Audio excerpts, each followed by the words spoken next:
My best friend might be developing feelings for my husband. How should I navigate this situation? Throwaway because my husband stalks Reddit. Also, I know he isn't cheating on me.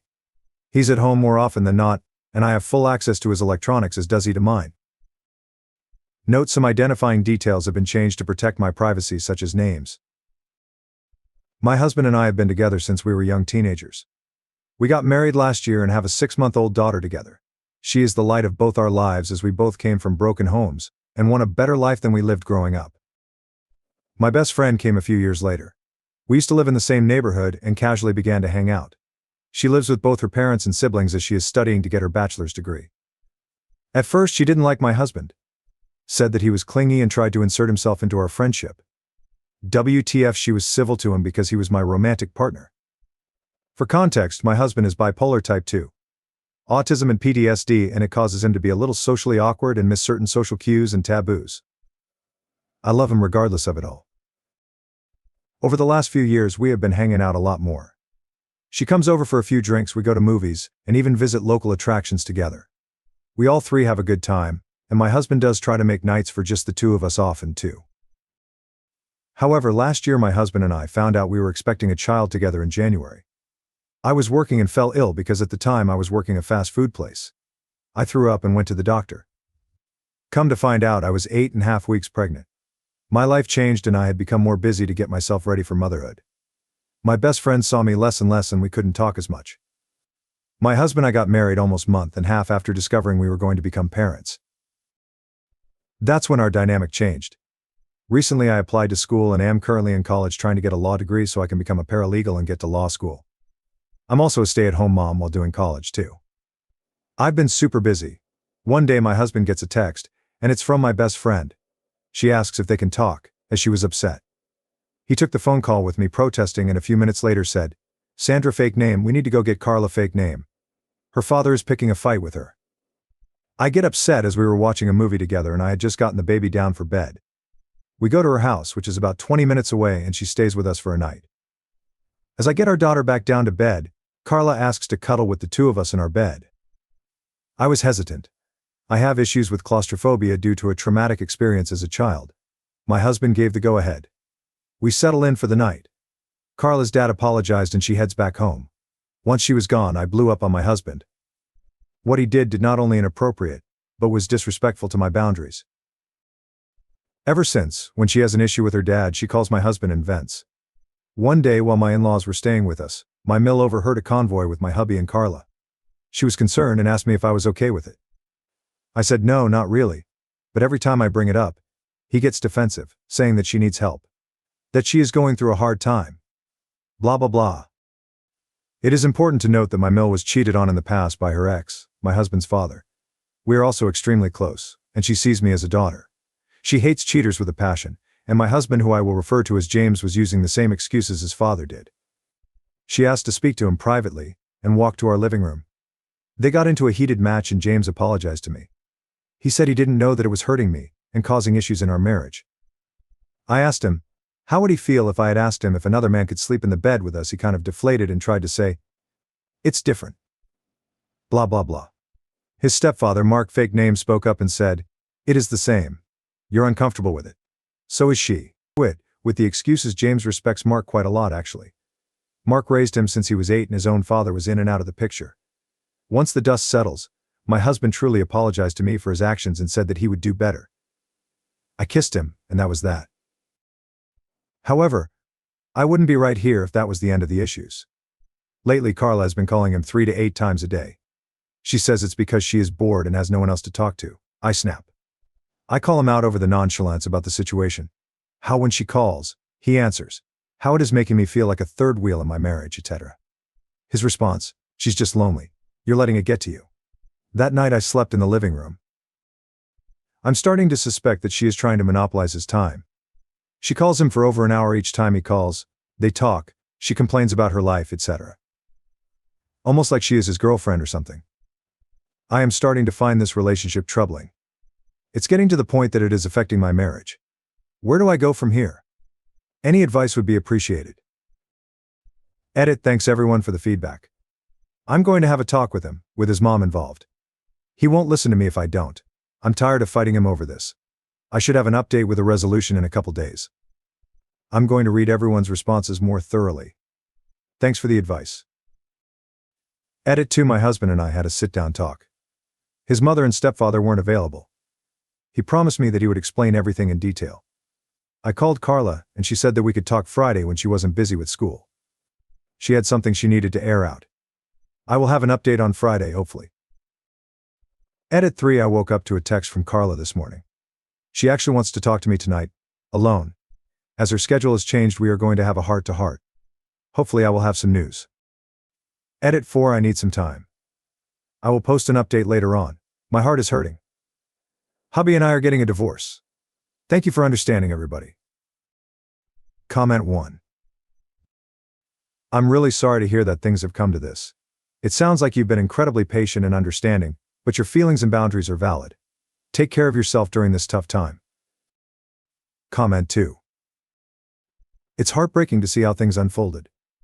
Prioritizing your well-being is crucial, and it's okay to step away if your needs aren't being met. Wishing you strength as you navigate this. Update 1. This update is hard. Everything about this situation sucks and I don't know if I will be okay for some time. Baby and I are currently staying with my friend Tanya. To start, James and I are getting a divorce. Karla is no longer a friend to me, or our mutual. The betrayal is too deep for her to be friends with our group. As most of you assume, James and Karla are indeed having an affair. It started about 3 months ago and just turned physical 1 month ago. They were planning on just up and leaving after James served me divorce papers. They used the ruse that he was helping her through emotional issues to hide the fact. I was crushed. She wanted to clear the air before it got worse. That was when she dropped a huge bombshell. James was going to try and get me to terminate my rights to my child in order for Karla to adopt her. The reason? My borderline diagnosis a few years ago made me unfit to be a mother, and he was sure that the courts would agree. She then handed me 2 separate stacks of paperwork and left. I am contacting a lawyer as I am writing this. I was seriously hurt. You guys were right. Karla was a snake and only told me this so she wouldn't feel guilty. However, I am not letting my soon-to-be ex-husband bully me into termination of my rights. I called him afterwards and got very heated about what was going on. James just sat there in silence. I was crying afterwards. I pleaded with him to tell me what I did wrong. For a little bit of backstory, I had a near-fatal complication with my delivery of our daughter where I bled my entire labor. I had to have 2 blood transfusions and haven't fully recovered from it. I was not cleared for any extraneous activity for 3 months, including sexual activity. James was getting unsatisfied with all my doctor's appointments, and not getting the sex that he wanted. I was hurting and ended up needing another procedure to remove some placenta that didn't naturally come out. I had to have my tubes tied because if I have another child, it will kill me next time. James wanted at least 2 more kids and this put an end to his plans. I married a monster. We were together since we were 15 and this is how he repays me. I thought I knew him. He was acting so caring and nice to me. I am absolutely heartbroken. I'm not even sure if I am going to update this anymore, but if I do, it'll be after the divorce settles. Thanks for all your concern. I'm going to step back and take some time to adjust. There is no chance for a healthy co-parenting situation. I'm fighting for primary custody with supervised visits. But Karla will not have any access to baby, as I will ask the judge to make a clause preventing her from interacting with my daughter. Thanks for all the advice. Edit: I forgot to add that I contacted his mother and Mark this morning. They are furious that James is doing this to me. They are helping me foot the cost of a lawyer, because I'm a stay-at-home mom and college student. They have kicked James out, and he is now staying at our old house with Karla. He did give me the courtesy to get my stuff and didn't put up a fuss about me taking what I wanted. He told me that he will keep in contact for divorce proceedings. Update 2. Update 2. Bestie and husband, sorry I've been radio silent. I spoke to a lawyer who is helping me at a reduced rate. My in-laws are helping me foot the cost of a lawyer against their wayward son. With all the info that I have, including some threatening texts from Karla and James, I have decided to file for a protection order. They were even stupid enough to send me a text that pretty much confirmed the blackmail. I intend to use this to my advantage in the upcoming divorce proceedings as evidence of emotional abuse. John has continued to maintain that I need to terminate my rights to our daughter so that he can run away with Karla, but I shut that shit down. My little girl is the light of my life and my only chance to be a mom, which is something I have always wanted to do. I finally got a clean bill of health from my doctor after months of dealing with postnatal complications. Needless to say, No more babies for me. I could die if I get pregnant again. I go to court Friday for our divorce proceedings. We have a mediator that my lawyer is speaking to directly for me so I don't have to deal with James's bully tactics. My lawyer is a no-nonsense kind of man and I like that about him. My in-laws have decided to cut ties with James after this. He openly disrespected them for giving me a place to stay after I was kicked from the house and the threats. The emotional anguish he has been putting me through has been too much. They've always saw me as their own daughter and has treated me as such. They are just as angry at James for his involvement in all this as I am. That's why they decided to foot the cost of a lawyer since I was a stay-at-home mom.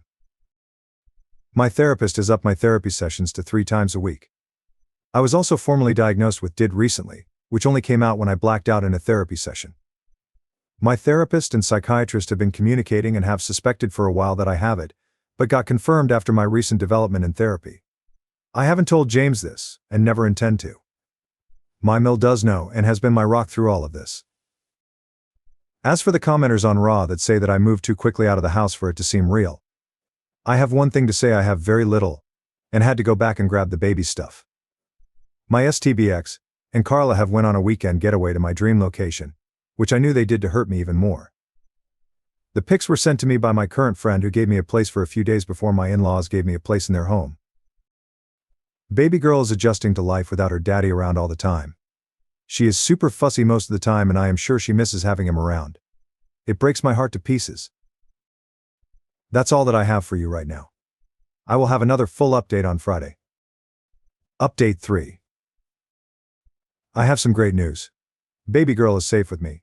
My lawyer pulled through for me. My ex wants this divorce to be over with as soon as possible. First of all, I got full custody of my daughter with supervised visitation from ex. His own words came back to haunt him. I had proof of all his threats and the blackmail of him trying to get me to sign away my rights, and the judge wasn't happy. He tore into James and Karla about their behavior, and how they tried to blackmail me, and how they were lucky that I didn't press charges for extortion. Because of their bad behavior, he told them that he couldn't in conscience do shared custody, because of the evidence of their behavior towards me. He was also worried that they would try to run off with her. Next up, because of all the behavior and aggression towards me that was unwarranted, my protection order was granted. My mill, who stayed beside me in court, is the one who volunteered to facilitate the supervised visits until my divorce becomes final. If Karla and James try to contact me again, unless it is strictly about our daughter, then they both will go to jail. James has to pay me child support. Of course he tried to protest it, but it wasn't happening. Lastly, after court, James said something that kind of broke my heart about our daughter. If he can't have primary custody, then he is going to petition to terminate his rights. He doesn't want to be tied to me anymore, and is willing to let my daughter suffer for it. So my daughter just pretty much lost her father, because he would rather break away from me, and pretend that I don't exist. I have some additional information from Karla that she said to me afterwards. Apparently she is infertile due to an illness she suffered from as a teenager. She wanted a baby so bad and to get me out of the picture, so that they could play happy family with my daughter. I was stunned. She then asked me if I was happy for tearing their family apart. I had to look at her for a second. She tore my family apart. I wanted to slap her so bad. Because of her, my daughter is probably going to lose her father. I'm sad. That's all that I have for you. My next update will probably when the divorce finally happens. Thanks for reading this. Update 4. This update is heavy. Court was on Friday and I was waiting for the dust to settle before I posted 2 days ago. My STB ex-husband has been hospitalized. Karla called me this morning, crying despite the order. James tried to commit suicide this morning and she found him just in time. He tried to EOD on his prescriptions and now he is in the hospital. The doctors don't know how long he will be there, but I will keep my hopes up for a speedy recovery. Despite the literal hell he has put me through, he is still the father of my daughter. I'm not pressing charges this time against Karla because it was a dire emergency. James is stable, and they are transferring him to another facility for the foreseeable future. I feel almost sorry for her. I don't know when I will be able to update again. I have a lot to deal with and emergency care to plan for. Please keep me in your thoughts as I navigate this difficult situation. Thank you. Now, for the next story. My doctors informed my husband and me that our baby has multiple birth defects. I want to have an abortion, but he does not agree. My doctors told my husband 30 male and I 31 female that our baby has many birth defects. I want to abort. He does not. This was a planned baby and I'm absolutely devastated. Me and my husband met in college and have been married for 6 years now. We have one son who is now 4 years old. I know some people are going to wonder. But yes, we did discuss our moral political views before even getting engaged and we're both pro-choice. When we were 21 and 20, we made a stupid mistake that ended in a pregnancy. We were both flat broke and not at all ready for kids. I decided to terminate and he fully agreed with and supported me. He loves our son so much and is an amazing father. He confided in me that he loved the idea of having a daughter as well. Luckily, we're in a good financial place, so I agreed, and we started trying for a second baby. We conceived fairly quickly and were overjoyed. We also soon discovered that we're having a girl. My husband was so excited. As soon as he was told, he went all out and started to plan our nursery. He asked our son to help him pick which shade of pink he wanted, which crib to get, what the theme should be, etc. It was all so adorable. I don't want to reveal any personal medical history, so forgive me for being vague with the descriptions. At our last doctor's visit a few days ago, we were given the news that our daughter has severe birth defects. They think that she could possibly survive the birth, but any life that she gets to experience will be painful for her. There have been medical cases of babies with the same conditions to survive from early childhood to even the teenage years rarely. These poor children suffer with so much pain and are uncomfortable their entire lives. They are very low functioning and need around-the-clock care, as well as several uncomfortable surgeries to try and give them a better quality of life. We were both heartbroken and cried for hours together in the car. Then we drove home in silence. Neither of us said anything until my husband began to quietly mumble his thoughts. He was going on and on about how we needed to schedule another doctor's appointment so we know what medical equipment we'd need to buy for her, and we should renovate the nursery again so we could care for her more easily. He said that he'd definitely have to talk to his boss so he can take a longer paternal leave. He wants to be by her side in the NICU until we can take her home. He talked about how we'd have to ask his mom to babysit our son more often while she's a newborn.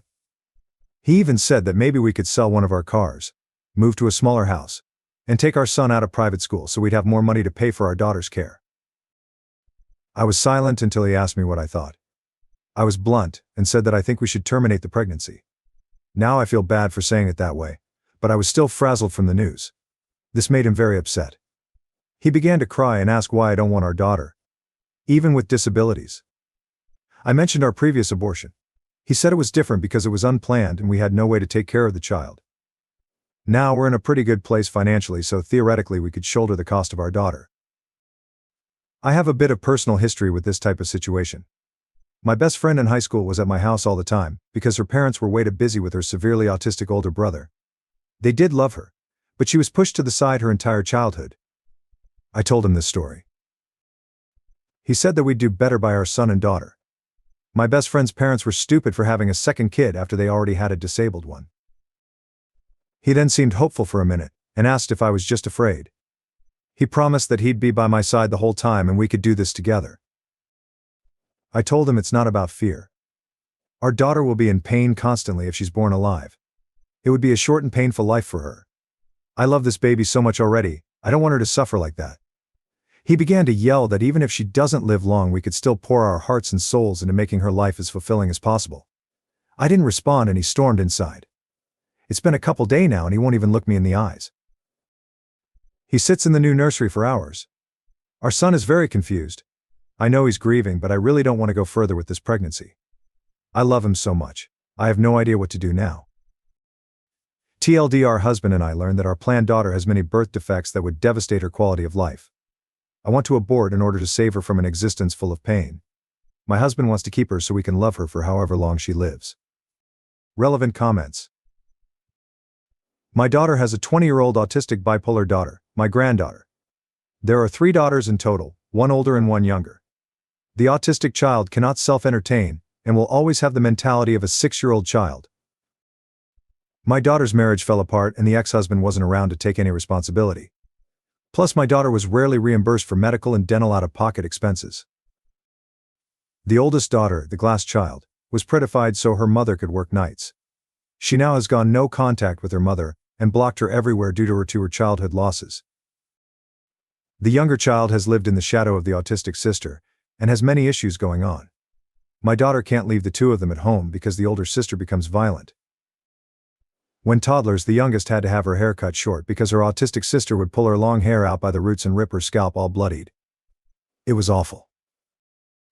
My daughter is movie star beautiful, but men who have professed their love for her and had wanted to marry her, but not the disabled daughter. My autistic granddaughter cannot self-entertain as a Velcro person, so is always there. It's been a family tragedy. My daughter is a prisoner in her own home. My ex-husband would not help. I work full-time and had gone to school at night, so I was pretty much depleted.